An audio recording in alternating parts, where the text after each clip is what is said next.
Before watching the video, subscribe the channel and then click on the bell icon to get all the update videos. Hello dear students, welcome to English Hospital 24 channel. I hope all of you are very fine and you are doing very well.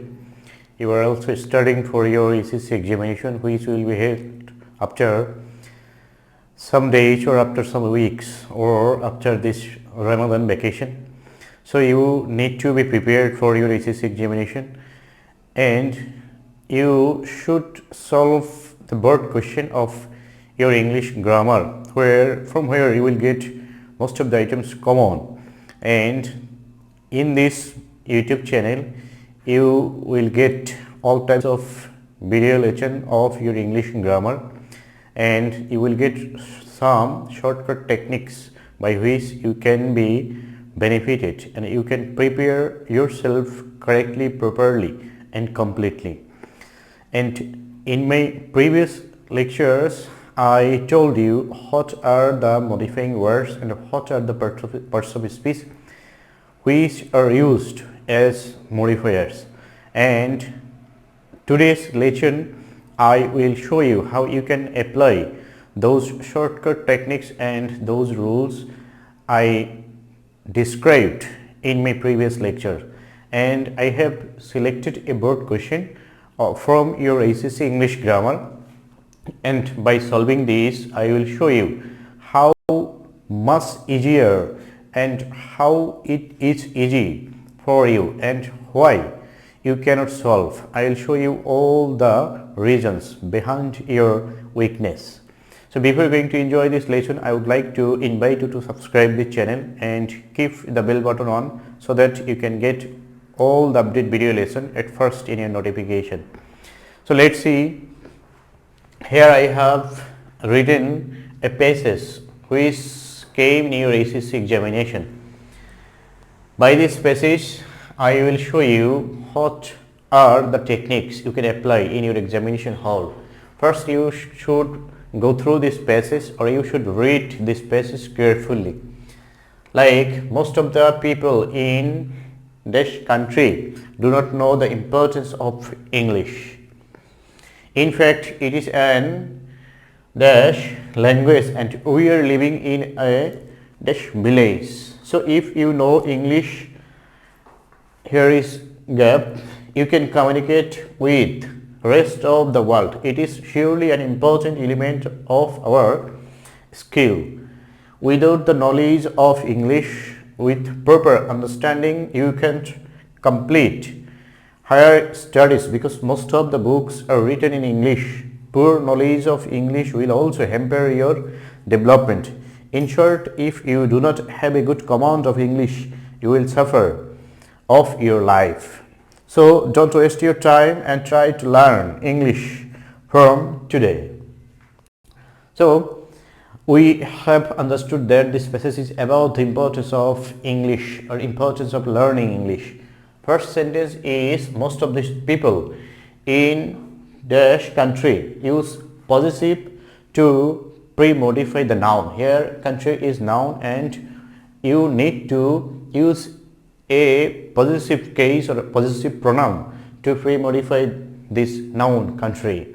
So in my previous lecture I told you what are the possessive forms of any subject. Here most of the people in dash country, in this sentence we can understand which country is it. You must understand that this country is ours. That's why the possessive pronoun here will be our. In our country, here we will use in our country because this country is ours. This country is not others or their. So most of the people in your country, in our country, don't know the importance of English. আমাদের দেশের অধিকাংশ মানুষ ইংরেজির গুরুত্ব জানে না, এটি এখানে বোঝানো হয়েছে। যদি এখানে বলি তাদের দেশের, তাহলে সেই তাদের দেশে বললে সেই সেন্টেন্সটি বা সেই প্যাসেজটি আমাদের এখানে তো আসবে না, সেটি অন্য দেশের ক্ষেত্রে হলে অন্য দেশের ক্ষেত্রেই থেকে যেত। সো এটি এখানে বোঝানো হয়েছে যে আমাদের দেশের অধিকাংশ মানুষ জানে না। So the positive form here will be hour. এখানে মাই দিলে হবে না, কারণ দেশটি শুধু আমার নয়, সবার। সো আওয়ার হবে এখানে। তারপরে হচ্ছে in fact it is an dash language, here you should use adjective as pre modify the noun. Adjective সর্বদা নাউনকেই মডিফাই করে। So language is here noun. So here in fact it is an dash language, এটা একটি কেমন ভাষা, এই ভাষাটি কেমন সেই জাতীয় একটি অ্যাডজেক্টিভ ব্যবহার করতে হবে। এখন যদি তুমি বলো এখানে ইট ইজ অ্যান গুড ল্যাঙ্গুয়েজ, সেটি হবে না, কারণ হচ্ছে এমন একটি অ্যাডজেক্টিভ ব্যবহার করতে হবে যেটি শুরুতে ভাওয়েল রয়েছে, কারণ এখানে পূর্বে শব্দটি আর্টিকেল অ্যান রয়েছে। এগুলো বিষয়গুলো খেয়াল করতে হবে, আগে পরে দেখতে হবে। লুক বিফোর ইউ লিভ, ভেবে চিন্তে করো কাজ। একদিকে হাঁটা শুরু করলে অবশ্যই তোমার ডানে বামে আমরা যেমন দেখে হাঁটি, সামনে পিছনে দেখে হাঁটি, ঠিক সেরকম এই যে কোনো ফিল ইন দি গ্যাপস পূরণ করার সময় অবশ্যই তোমার পার্সোপেসিস সামনে পিছনে দেখতে হবে, কারণ হচ্ছে পার্সোপেসিস ব্যবহারে একটি সিরিয়াল রয়েছে, সেই সিরিয়ালটি মেনটেন করতে হবে। সো এখানে যে শব্দটি রয়েছে এই বি নাম্বারের পূর্বে, সেটি হচ্ছে আর্টিকেল অ্যান। অ্যান তখনই বসে যখন তারপরে শব্দটি শুরুতে ভাওয়েল থাকে, এই জন্য এমন একটি অ্যাডজেক্টিভ ব্যবহার করতে হবে যার শুরুতে ভাওয়েল রয়েছে। তাহলে আমরা জানি ইংরেজি হচ্ছে কেমন ভাষা, সেটা সবাই জানা রয়েছে, একটি ইন্টারন্যাশনাল ল্যাঙ্গুয়েজ। তাহলে এখানে ইন্টারন্যাশনাল শব্দটি adjective, international. English is an international language and we are living in a dash village. আমরা কেমন একটি গ্রামে বাস করি। তাহলে এখানে এমন একটি শব্দ ব্যবহার করতে বলছে যে প্রি মডিফাই নাউন। তাহলে এখানে শুধু অ্যাডজেক্টিভ ব্যবহার করবে না কি ব্যবহার করবে সেটি বলা নেই। তো আমি এর আগে লেকচারে আলোচনা করেছিলাম যে যদি নাউনকে মডিফাই করতে বলে, দ্যাট মিনস প্রি মডিফাই করতে বলা হয়, তাহলে সেখানে চোখ বন্ধ করে অ্যাডজেক্টিভ লিখে দিলেই হয়ে যাবে। তাহলে এখানে বলা হয়েছে we are living in a dash village, আমরা একটি কেমন গ্রামে বাস করি, আমরা একটি বৈশ্বিক গ্রামে বাস করি।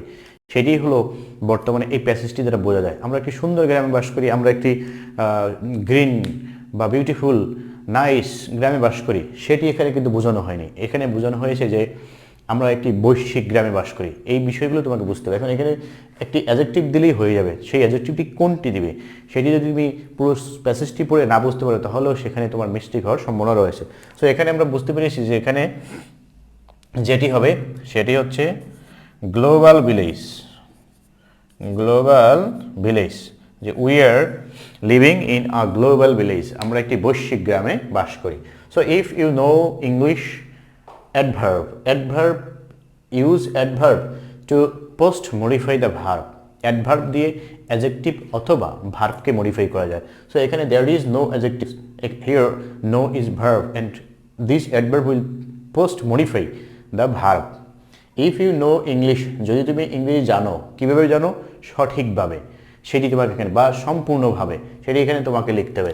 তাহলে সঠিকভাবে ইংলিশ আমরা জানি যে কারেক্টলি বা প্রপারলি, কারেক্টলি অথবা প্রপারলি যে কোনো একটি লিখে মনে রাখতে হবে। পরীক্ষার সময় অবশ্যই আবার তুমি জানো দেখে যে একাধিক লিখে দেবে সেটাই হবে না। তাহলে if you know English correctly properly you can communicate with rest of the world. Here you should use an article. Article will be used before any noun. Here rest is noun. তাহলে এ and the কোনটি এখানে আমি বসাবো, দি বসাবো তখনই যখন নির্দিষ্ট হবে, আর এ অ্যান্ড দি তখনই বোঝাবো যখন কোনো কিছু কাউন্টেবল নাউনের ক্ষেত্রে। এ অ্যান্ড সর্বদা কাউন্টেবল নাউনের ক্ষেত্রে বসে, কারণ হচ্ছে এ অ্যান্ড দিয়ে কোনো কিছু গণনা করা যায়। তো কাউন্টেবল নাউন যদি না হয় তাহলে অবশ্যই সেখানে এ অ্যান্ড আমরা একদমই বাদ দিয়ে দেবো।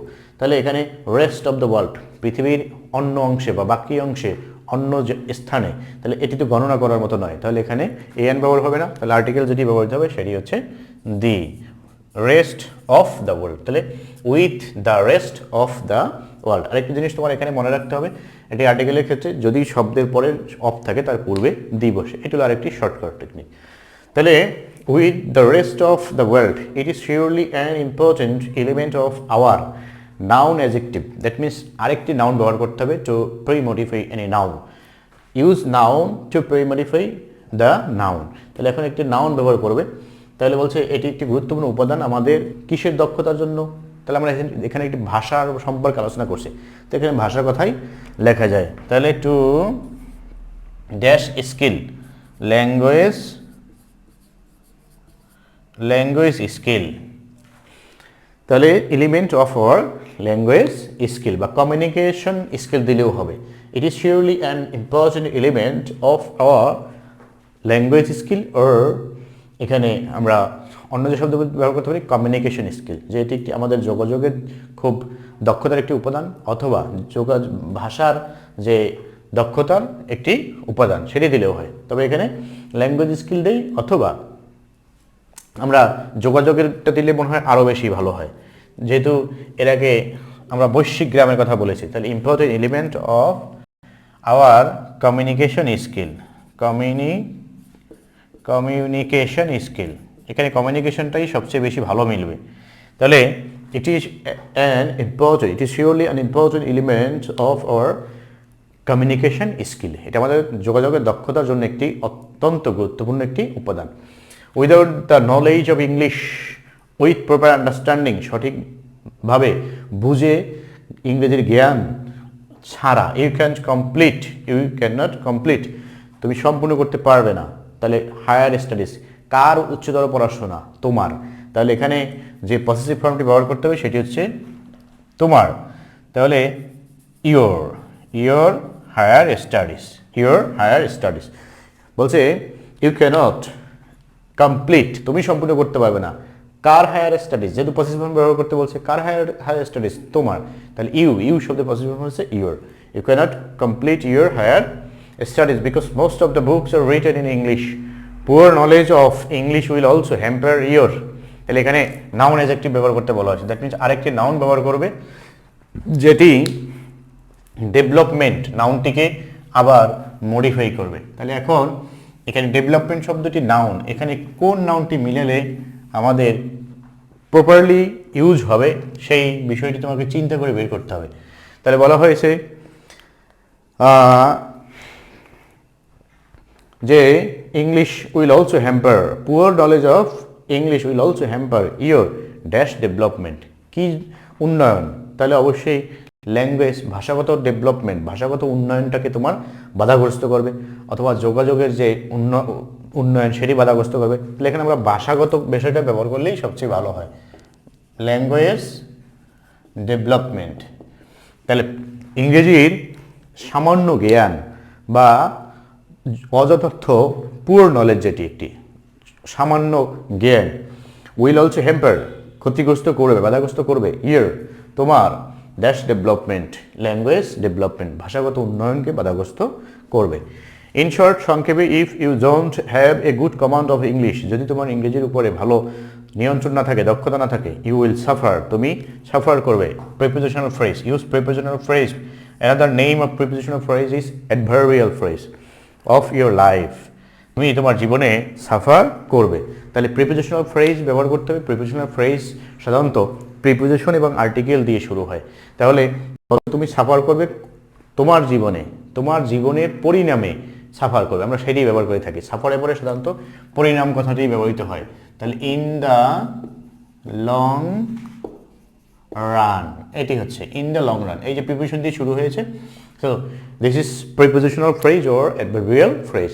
Another name of prepositional phrase is adverbial phrase. Prepositional ফ্রেজের আরেক নাম হচ্ছে অ্যাডভার্বিয়াল ফ্রেজ। তাহলে অ্যাডভার্বিয়াল ফ্রেজ এই প্রিপোজিশন দিয়ে শুরু হবে। In the long run, in the morning, in the field, in the river, এই যে কথাগুলো থাকে এগুলি হচ্ছে অ্যাডভার্বিয়াল ফ্রেজ। তাহলে এখানে বলা হয়েছে অ্যাডভার্বিয়াল ফ্রেজ ইউজ করবে। তাহলে আমরা সাফারের সাথে মিলে কোনটি? In the long run. সাধারণত খেয়াল করবে সাফারের সাথে ইন দ্য লং রানই থাকে। তারপর হচ্ছে of your life, so don't waste your time, তোমার সময় নষ্ট করো, and try to learn English, ইংরেজি শিখতে শুরু করো বা চেষ্টা করো। অ্যাডভার্ব ফ্রম টুডে, এখানে অ্যাডভার্ব ব্যবহার করতে হবে। তাহলে অ্যাডভার্ব যেহেতু বলা হয়েছে তাহলে ভার্বটিকে মডিফাই করবে। তাহলে বলা হয়েছে যে সময় নষ্ট করো না, ইংরেজি শেখার চেষ্টা করো ফ্রম টুডে, আজ থেকেই। তাহলে কি ইংরেজি শেখার শুরু করবে? ভালো ইংরেজি, যেহেতু এখানে পুয়ার নলেজ থাকলেও আবার কাজ হবে না। তাহলে try to learn English properly, সঠিকভাবে ইংরেজি শেখার শুরু করো বা চেষ্টা করো ফ্রম টুডে, আজ থেকেই। তাহলে এই যে আমরা মডিফায়ার্সগুলো এখানে ইউজ করে দেখলাম, যেগুলো আমি এর আগে তোমাদেরকে তথ্য দিয়েছিলাম যে মডিফায়ার্স সম্পর্কে একদম জানা অজানা সকল তথ্য সেই ভিডিও লেসনে ছিল। তো তুমি মিলিয়ে দেখবে এখানে আমি যেগুলো সমাধান করেছি তা ওই তথ্যের মধ্য থেকে বাহিরে কোনো কিছু রয়েছে না, যদি রয়ে থাকে সেগুলো কমেন্ট করে জানাবে। এবং সেই তথ্য দিয়ে যদি এটি পূরণ করা যায়, কীভাবে আমি পূরণ করেছি সেই বিষয়গুলো দেখবে। যে আমি এখানে নাউন অ্যাডজেক্টিভ কীভাবে ব্যবহার করেছি, নাউন শব্দ দিয়ে কীভাবে নাউনকে কোন শব্দ দিয়ে মডিফাই করা যায়, পজিটিভ ফর্মগুলো কোনটার পরিবর্তে কোন পজিটিভ ফর্ম ব্যবহার করতে হবে, তারপরে কোন পজিটিভ দিয়ে কোনটিকে নির্দেশ করা হয়, সেগুলো সব ওই তথ্যের মধ্যে রয়েছে এবং আজকে কীভাবে আমি ব্যবহার করেছি সেই কৌশলগুলো তোমাকে শিখতে হবে। একজন মানুষ যখন কাজ করে সেই কাজ দেখে দেখে শিখতে হবে যে সে যে কৌশলে কাজটি করেছে। দেখা যায় যে একজন দর্জির সাথে যে সহকারী থাকে সে কিন্তু মাস্টার কীভাবে ড্রেস কাটে সেটি দেখে দেখে শিখতে থাকে, এক পর্যায়ে সেও আবার সেরকম মাস্টার হয়ে যায়। ঠিক সেরকম এখানে আমি যেভাবে সমাধান করেছি তুমি শুধু দেখবে যে আমি কীভাবে সমাধান করেছি, অর্থ আগে জানতে হবে। অর্থ না জানলে তুমি কখনোই ইংরেজিতে সফল হতে পারবে না। So you must know or understand the meaning of any kind of English passage or any kind of English words. Without having huge amount of vocabulary inside you, you cannot be expert in English. That's why you should go through any standard dictionary every day. Every day you can memorize 20, 30, 50 words with Bengali meaning and with their parts of speech and with their uses. Then you will be expert in English language, in English grammar or in English speaking everywhere. So if you want to be expert in English, you should enrich your vocabulary at first. Here I have first understand the meaning of the passage, then I have used the proper modifiers and I have used proper parts of speech. So I think that you have understood and you have greatly enjoyed this lesson today, and after enjoying this lesson, after watching this video lesson, you will be able to solve by yourself in your examination and your home, and you will get a home tutor in this YouTube channel. I wish your bright future. I wish your connection with this channel always, and I hope that you will be watching this YouTube channel, you will be learning by this YouTube channel forever. I would like to finish here today, and I want to your subscription. I hope that you will subscribe this channel. You will like this video. So today I have finished here. Thanks for watching. Thanks to all.